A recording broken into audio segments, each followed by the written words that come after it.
பேர் வெளியே வரும். அப்படி வெளியே வந்தா முஸ்லிம்கள் உயர்வானவர்களுக்கு என்ன வேண்டிய வரும், அதனால சொல்ல மாட்டாங்க. அம்பேத்கரை இந்த நாட்டினுடைய கான்ஸ்டிடியூன்சி அசம்பிளியினுடைய உறுப்பினராக ஆக்கியது முஸ்லீம் லீக். அவர் காங்கிரஸ்ல இடம் கேட்டார், காங்கிரஸ் இல்லைன்னு சொல்லிடுச்சு. அப்ப இருந்த ரெண்டு கட்சி தான், ஒன்னு காங்கிரஸ், இன்னொன்று முஸ்லீம் லீக். வேறு கட்சிகள் கிடையாது. அம்பேத்கர் வந்து கேட்ட போது அம்பேத்கருக்கு முஸ்லீம் லீக் இடம் கொடுத்தது. நீங்க நெல்லுங்க எங்க போய் மேற்கு வங்காளத்தில் பர்துவான்பூர்ல போய் நிக்க சொல்லு. அவர் சொன்னாரு, நான் மராட்டியன் ஆயிட்டு பங்காளிகள் எனக்கு வாக்களிப்பார்களா என்று. அப்ப நம்மால சொன்னாங்க, கவலைப்படாதீங்க, எங்கள்ல பங்காளி, மராட்டி, குஜராத்தி, தெலுங்கு, கர்நாடகா, தமிழ்நாடு, மலையாளம் இந்த எந்த பிரிவினையும் கிடையாது. நீங்க முஸ்லீம் லீக் கேண்டிடேட் போய் நில்லுங்க. அப்ப வங்காளத்தினுடைய முதலமைச்சர் சௌத்ரி கலீலுல் ஜமானை கூப்பிட்டாங்க.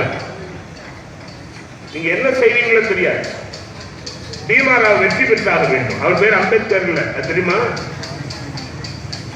அவர் பேர் பீமாராவ். அம்பேத்கர் அவருடைய ஆசிரியர் ஒரு பிராமணனுடைய பேரு. அந்த ஆரியருடைய பேர் அவர் கூட்டிட்டார். அவர் பீமாராவை வெற்றி பெற செய்யுங்கள். வெற்றி பெற்று வந்தார். அவர் வெற்றி பெற்று வந்த போது ஃபர்ஸ்ட் சீட்டு, செகண்ட் போகஸ் சாஹிப், மூன்றாவது அம்பேத்கர். இப்படிதான் வரிசை இருந்தது. இந்த வரிசையில் தான் உட்கார்ந்து இருந்தார். நான் கேட்கிறேன், அவரை உட்கார வைத்தது, அழகு பார்த்தது இந்த சமுதாயம். ஆனா அவரை இந்த நாட்டினுடைய அரசியல் சட்டத்தை எழுதுவதற்கு அழைத்த போது அவர் சொன்னார், நான் ஒரு கட்சியில் இருக்கிறேன் என்று. இந்த அரசு கேட்டது, நீங்கள் தனியாக சுயேட்சையாக இயங்குவதற்கு உங்கள் கட்சியிலே அனுமதி கேளுங்கள். அனுமதி கேட்டார். முஸ்லீம் லீக் அனுமதி அளித்தது. அதற்கு பிறகுதான் அவர் சுயேட்சையாக அந்த சட்டத்தை எழுதினார். இதுதான் இந்திய வரலாறு. அந்த சட்டம் யார் எழுந்தது? அந்த சட்டம் எந்த கட்சி எழுதின சட்டம்? அந்த சட்டம் யாரால உருவாக்கப்பட்ட சட்டம்?